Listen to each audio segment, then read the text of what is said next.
Hi, my name is Christina Landberg, and today I'm going to be speaking with you about gifted education.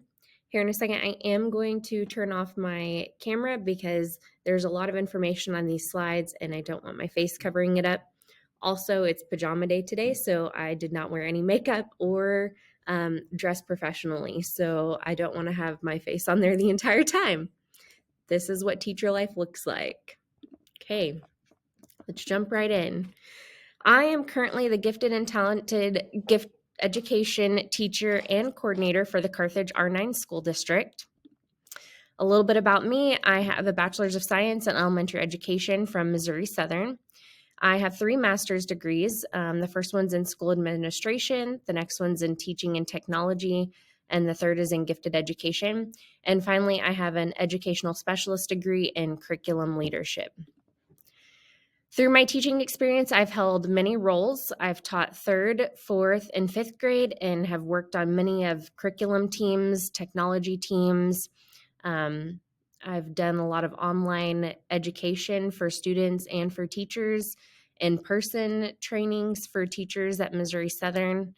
I've had lots of trainings to make me more qualified for being able to teach gifted students, and I currently work on several scholastic advisory boards.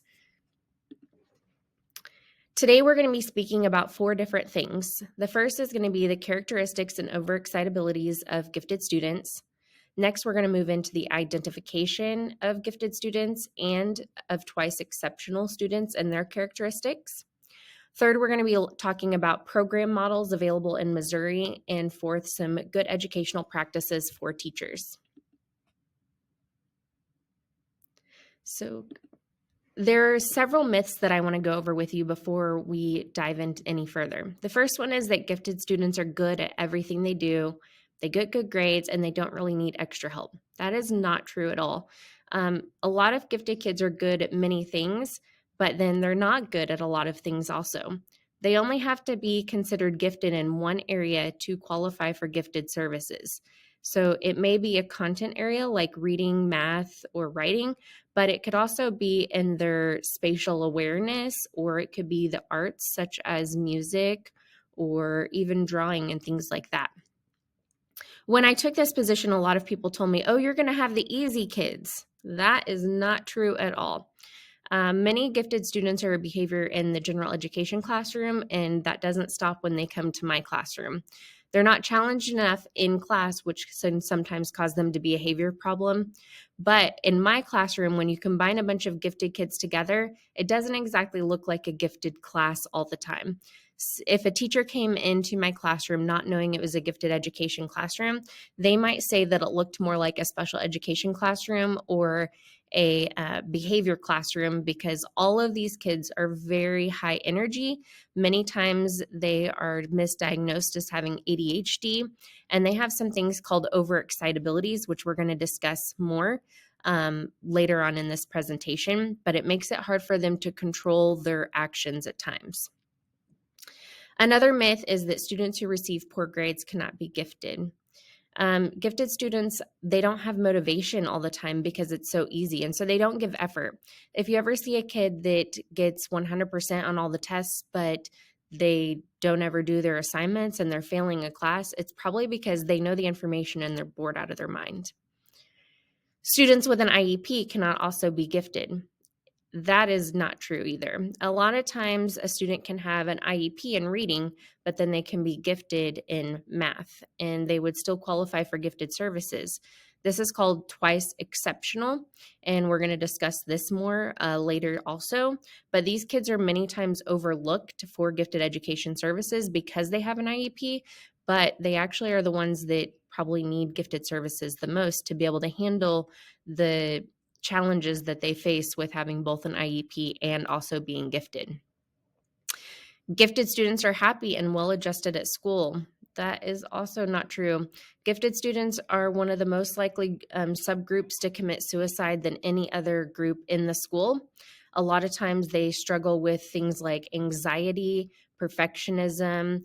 They struggle with peer pressure and social pressure, bullying, and more, just like any other kids do also. The last one, all children are gifted at something. Please don't ever say that all children are gifted at something. All children do have strengths and weaknesses, but gifted students, they process knowledge in a different way than the kids that their own age, and that is a different characteristic than being good or not good at all things or some things. So right here, we're going to look at some characteristics of gifted students. There are 4 categories of characteristics. Cognitive is the first one. So on here, on cognitive characteristics, some of these things that you see on here are things that you have probably seen in gifted students before, but they are very critical of themselves, but they're very goal-oriented, independent. If you see a student that's an early reader or they just cannot put a book down, some of them have a large vocabulary, and they're very interested in a variety of different things. Other students have creative characteristics. These are the kids that have just a weird sense of humor. They are always trying to invent something or create something. They are very independent when it comes to their dress or their attitude towards social norms. They are they have very vivid imaginations, and they like to create fantasy things. Um, they they like to pick their own things, and they stick to their own things. Next is the affective characteristics of gifted kids. These are the students that you find that are going to be very, very sensitive. They get emotional easily, they get frustrated easily, but they also want judgment, and they have very high standards. These kids are the ones that need consistency, and they have very high expectations of themselves and of others, and they are just very self-aware of them and the things going on around them. And last, we have our behavioral characteristics. This is the one where I was talking about that they may not always be the easy kids. These kids are very energetic, spontaneous, impulsive. Nonstop talking is a way that you would characterize them. Curious about everything. They can go from hot to cold immediately, and they're questioning things constantly. There are, however, things that influence giftedness that are outside factors. So this is the internal and external factors. On the top, you're going to see the external factors. Some kids don't have access to resources to be able to cure their interest and their knowledge of things. Also, they don't have enriched learning opportunities. Giftedness can be lost. If it's not challenged, if the kid is never challenged and never has anything to work those brain muscles, then they eventually can lose their giftedness. And sometimes giftedness is influenced by internal characteristics, such as motivation to do things, their interest or their availability to research their interest, and persistence. Some of them are not very persistent, and others are too persistent.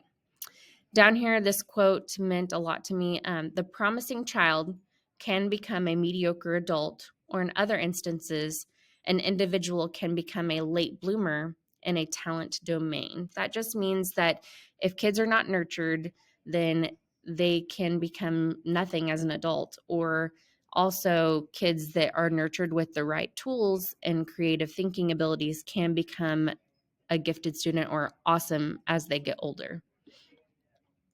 Some other influences or other characteristics that we have not talked a lot about: perfectionism. This is the refusal to accept anything that's less than purpose.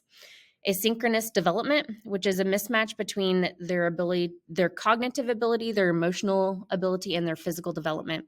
This is where you would see that gifted kids are incredibly smart. You might have a third grader that's academically on the same level as a seventh grader, but just because they're academically a seventh grader does not mean that their emotions match that. Their emotions are still going to be that of their same grade level peers. So are the social struggles that they face and their maturity. Those are all going to be on the same level as their same aged peers. Sometimes you'll have underachievement in gifted kids. These are the ones that you think are going to do fantastic, but they don't do very well because they just don't put effort in. Multipotentiality. Some gifted kids are great in many areas, academics, the arts. Others are not. Others only have one. Sometimes gender plays an influence on gifted education. Just the simple fact of being a boy or a girl can influence that. That's like your gender identity, the roles, and also the relationships that you have with other students or other peers. And finally, culture identity. Students who are from diverse background are often overlooked or under-identified, and also underperforming. This may be to language barriers or because of not enough knowledge by their family to understand what gifted education is, or that it's a possibility that their child could be gifted. Now we're going to discuss the 5 overexcitabilities. They are intellectual, imaginational, sensual, psychomotor, and emotional. The first overexcitability is the intellectual one. This reminds me of Marge Simpson. She is always asking questions. She cannot get enough knowledge. She's always wanting to read, observes things, independent of thought. She has high moral concern, deep curiosity. And this would be your kid that would be taking things apart. They want to just know how it works. Our next one is the imaginational overexcitability. This would be where you would find Calvin and Hobbes, where they can create just the biggest adventure that you've ever seen from nothing. These kids use a lot of metaphors. They have elaborate stories with fantasy or magic. They dramatize things because they want to escape their boredom. They're very inventive, often called daydreamers, have a good sense of humor, love poetry, drama, and music, and they imagine the worst case scenarios when it comes to the news or when it comes to documentaries. Next is our sensual overexcitability. These are the students that are like Spider-Man. He has spidey senses, and these students have a strong desire for things that are beautiful or appreciation for things that are beautiful. They want to be admired or be in the limelight. They crave pleasure, and they have very heightened senses of everything. Sometimes that sensitivity looks like not liking tags on their clothes or not wanting their legs to touch when they are sitting crisscross on the floor because the hairs on their legs poke each other and it bothers them. Some of them have to wear their socks inside out because they don't like the feeling of the stitching on the sock, or there are certain textures, which is something that a lot of times you see with autistic kids, but it's also very common with gifted kids. These are the kids that always want to be comforted or hugged or have a pat on the back and things like that. Next is the psychomotor overexcitability. These kids are the ones that are like the Powerpuff Girls. They just have nonstop excessive energy. They speak fast. They can be violent. They struggle with impulsivity. They're sleepless, very competitive. They have some nervous habits or tics. And sometimes these kids can even be overly organized. These are a lot of times the kids that are misdiagnosed as having ADHD when it's actually just a psychomotor overexcitability because of their giftedness. And our last one is the emotional overexcitability. And these students remind me of Charlie Brown because of his deep concern for his friends and for others. These students have intense feelings, extreme feelings, again, hot and cold. They have a desire to love others. Sometimes they're lonely. They struggle a lot from anxiety because they carry the weight of the world on their shoulders. They're shy or timid, and then at other times they can be overly enthusiastic. They struggle with change and adjusting to it, and they are very aware of justice and moral right and wrong. Now let's change gears and start talking about the identification of gifted students and also twice exceptional students, which is your area of focus with being in a special education program. In Missouri, this is how gifted students are identified, and a lot of other states also identify gifted students in this way. The first step is through universal screenings. This is done through The best way to do this is through a test like the COGAT, which screens all kids in a certain grade level at the same time. But many school districts cannot take on that cost of paying for each student to take the COGAT because it runs around $40 per student. And so other screenings that can be used as universal screenings would be MAP testing, the STAR test, iReady test, NWEA, things like that that all students in the grade take at the same time. And you can take that information and you're going to look at the top 10 to 20% of students in the grade level and where they're performing. From that, about 10% of those students should be evaluated individually, and that's done by teacher referrals. It can be done by IQ testing. There's a number of different things, but you should be looking at that top 10% for those gifted characteristics. From that top 10%, only about 5% of those students are going to be selected to be in gifted services. Most school districts have an IQ cutoff score. Webb City, Carl Junction, Joplin, their IQ cutoff score is all around 124 to 125. That is about the top 5% of students. In Carthage, our cutoff score for gifted program is 127. So we are actually only serving about 2 to 3% of the gifted population, whereas other districts, the goal is 5%. As I continue in this position here in Carthage, I'm hoping that we can expand that. But also, this is a great place to put a plug. Gifted education teachers in Missouri are in a high need currently. The state has passed a law that starting with the 24-25 school year, every district has to provide gifted education services. But currently, less than half of the school districts in Missouri are providing gifted education. The problem is that in order to teach gifted education, you have to have at least 2 or 3 years of experience in a classroom setting, and then either in general education classroom or special education classroom.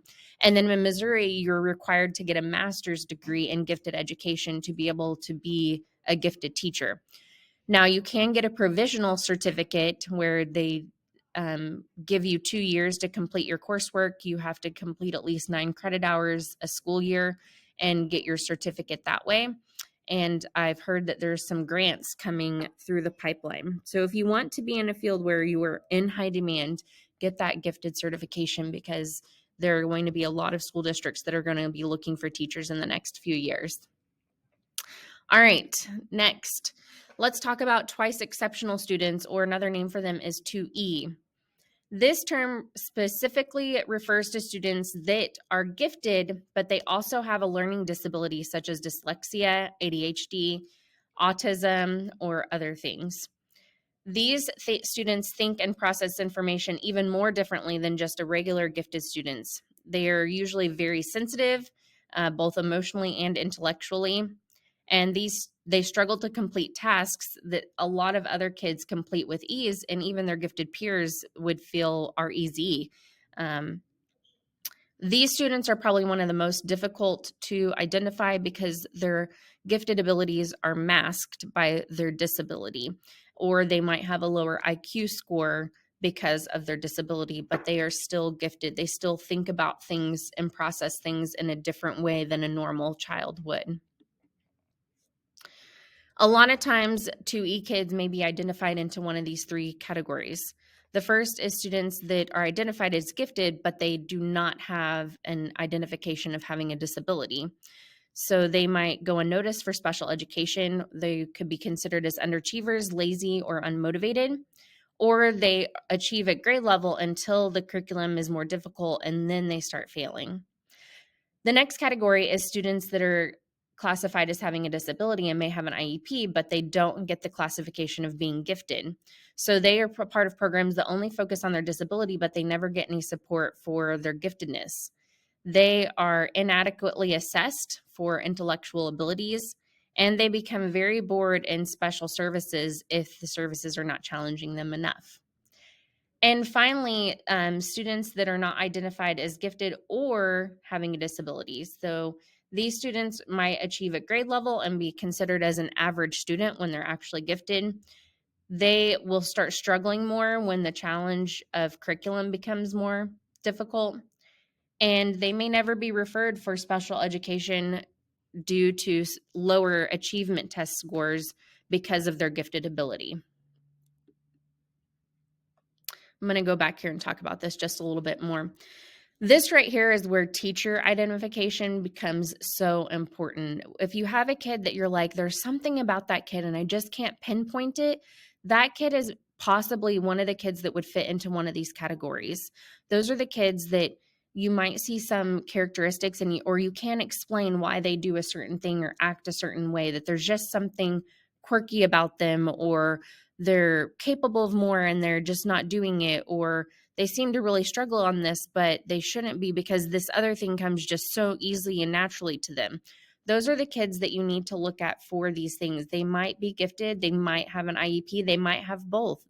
Those are the ones that teacher recommendations need to really help us target, because these students were not going to have the test scores in that top 10%. So the universal screenings that we talked about, those are not going to find these kids. Teachers are the ones that find these kids. Okay. Now let's take a look at the program models available in the state of Missouri. In Missouri, there's 3 delivery models. The first one is a resource room teacher. This is a pull-out program most commonly found in elementary and sometimes middle schools, but usually elementaries. The teacher will provide direct instruction for the gifted students academically and social emotionally in their classroom. They have to come to the teacher at least 150 minutes a week. In some school districts, that means that like all of the gifted third graders will come to me for a morning, one day per week. And other school districts, that might look like 30 minutes per day.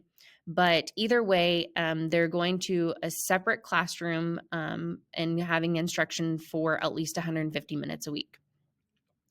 The next model, special class teacher, is most commonly found in middle school and sometimes high school classrooms, but most commonly in middle school. This is where students attend a daily class where the teacher provides direct instruction, again, to meet the academic and social emotional needs of the gifted students. That's more where it's like the students have a class schedule where they move between classes, and part of their class schedule each day is to go to the gifted teacher's classroom. Some school districts have this during special education time. The best model is when it's during a seminar and students go to a gifted teacher during their seminar time to work on gifted things that they need to work on. And the last one is gifted resource teacher, which can only be used with grades 9 through 12. And in this model, there's a lot of different delivery methods. The teacher can provide direct instruction, just like the resource room teacher or the special class teacher, but also it could be where the teacher is there to just help monitor students, make sure that their grades are okay, help them apply to colleges, write college essays, do college visits, study for the ACT or SAT.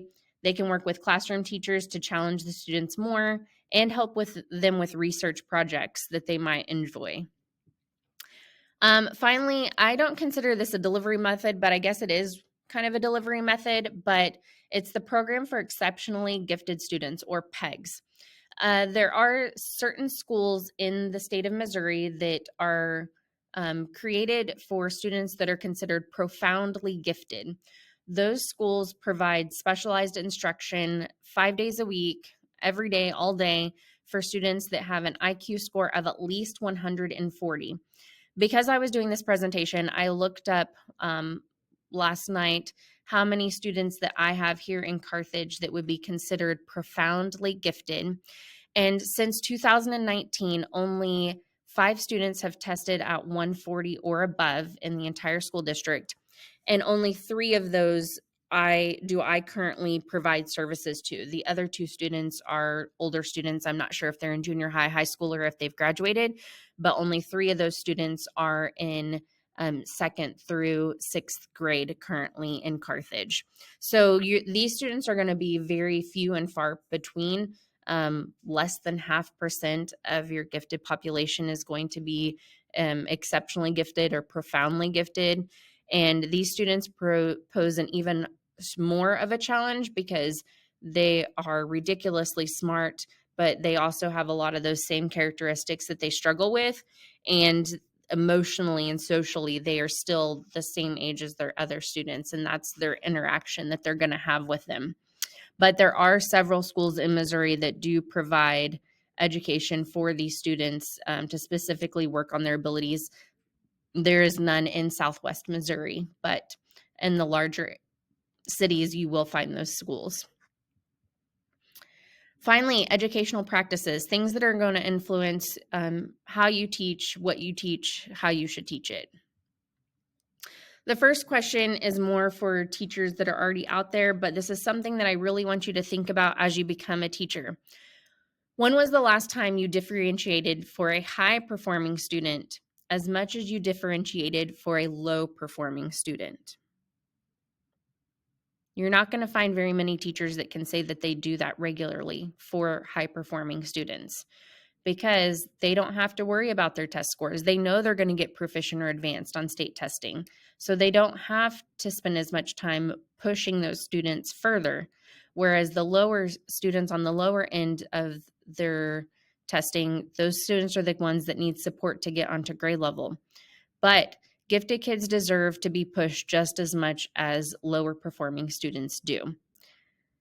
If you do anything with professional learning communities or PLCs as you become a teacher, you are going to hear some questions. It's, what do we do if they get it? Like, what do we do if a student gets the material? What do we do if they don't get it? What are we going to do if a student doesn't get the material?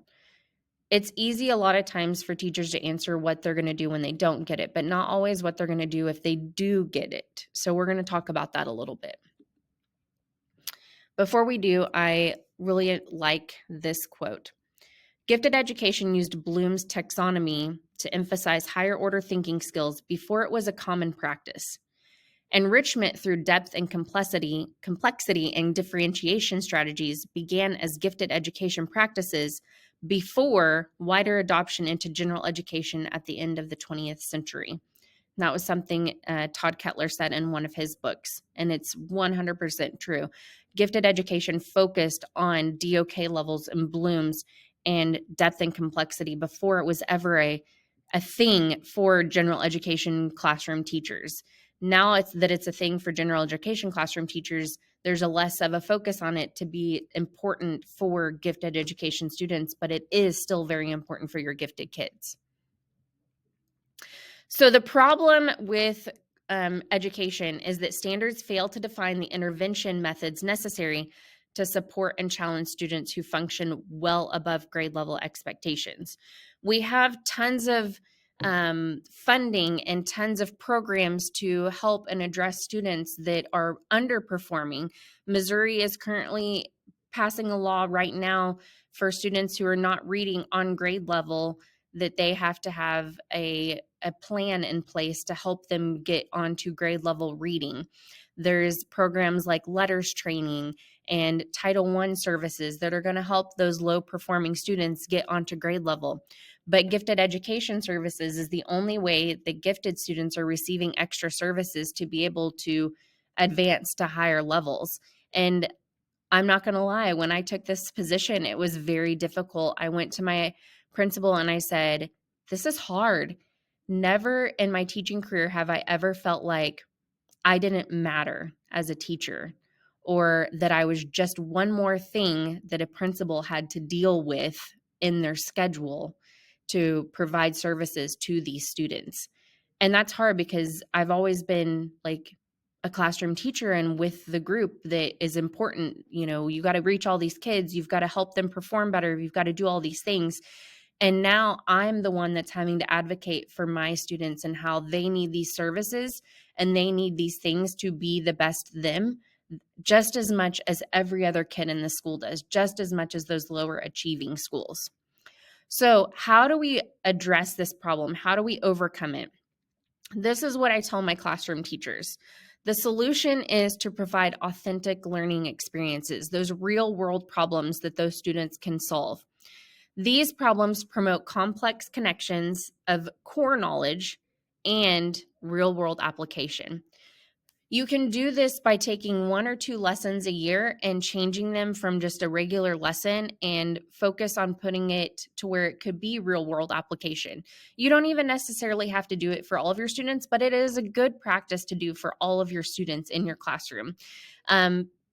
Provide students with the ability to take something and apply it to something else that could change the world or that could make the world a better place or could solve a problem that you have in the school. And that is going to help.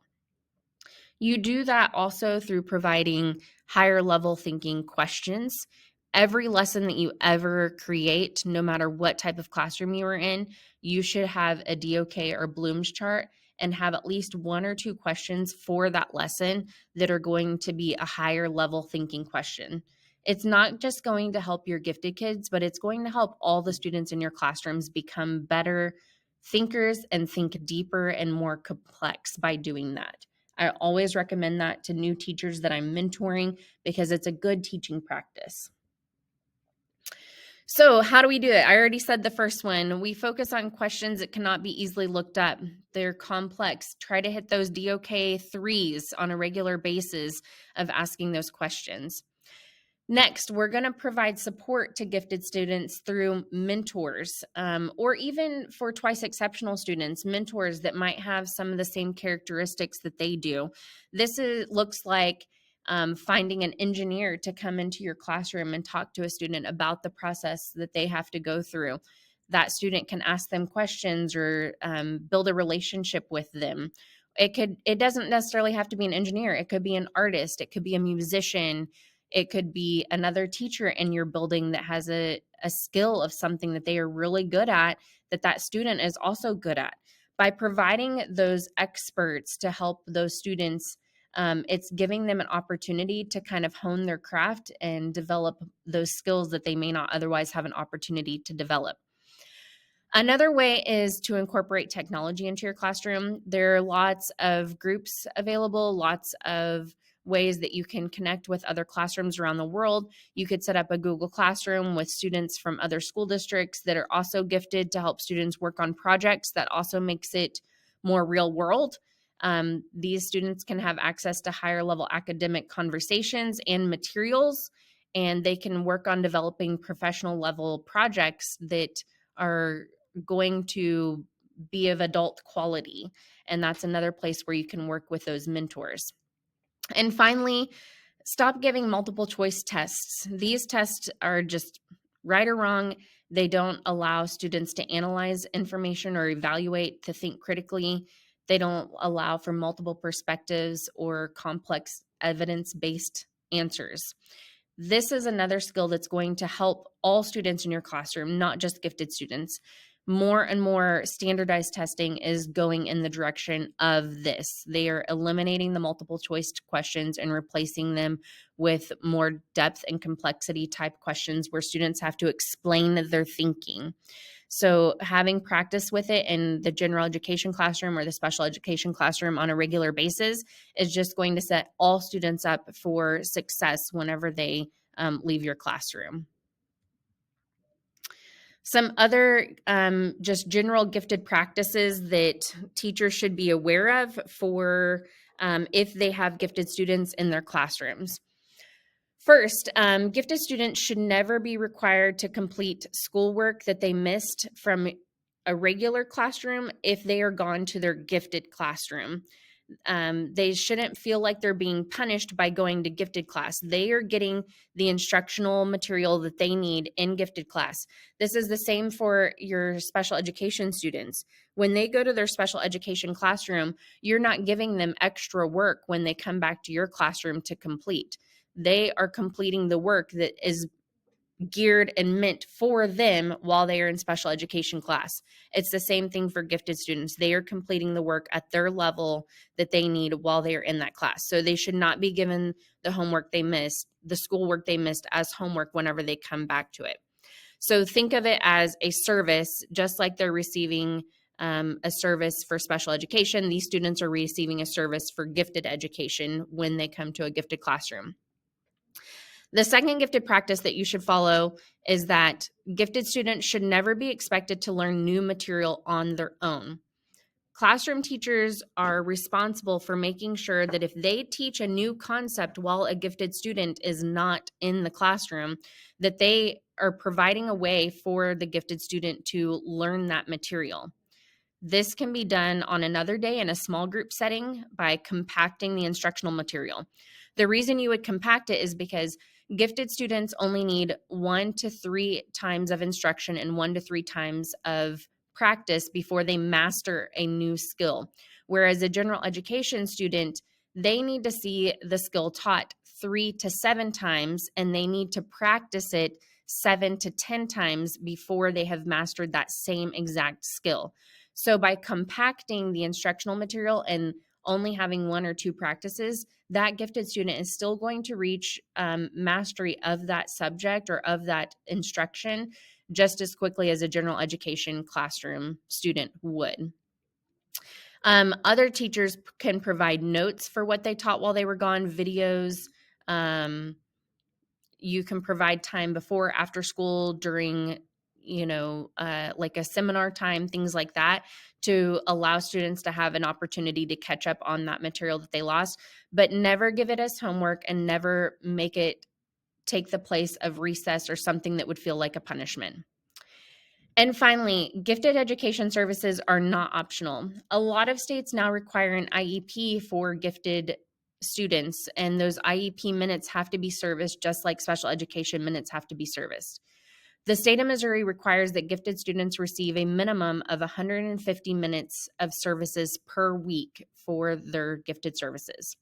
With that being said, that means that schools and teachers, classroom teachers, principals, they should never schedule field trips, school pictures, tests, parties, assemblies, things like that during gifted education service times, just like they should not schedule those things during special education service times. I'm going to start closing out here with 2 quotes. Gifted students represent a vital resource that has unlimited potential. We need to make sure that we have these exceptional young people. We need to make sure that these exceptional young people have the support and services they need to be successful. That was from Chuck Grassley. If they are not provided with the support and services they need to be successful, they can't be successful. And these kids really do have unlimited potential. These are your future astronauts, scientists, presidents, things like that. And the next one, bright kids go to school and never encounter anything that makes them extend effort. They grow up thinking being smart means they don't have to work very hard. So the first time they encounter something difficult, they think they are not smart enough. This just shows you that gifted kids are harder on themselves than you could ever be on them, or that anyone could ever be on them. This also tells me that gifted kids are more likely to live under a bridge when they become older because they can't do hard things and they can't be persistent. They give up when things get hard. So that's why gifted services are so important for these kids. All right. Thank you for listening to this presentation. If you ever have any questions about gifted education, please feel free to email me at landbergc@carthagetigers.org. You can also take a look at my website that I'm working on for gifted education. I'm in the process of updating it right now. It's bit.ly/Mrs. Landberg. If you would like to find out more information about gifted education, these are the books and websites where all of this information came from. I will provide this presentation to your teacher so that way he can also provide it to you because the websites are linked.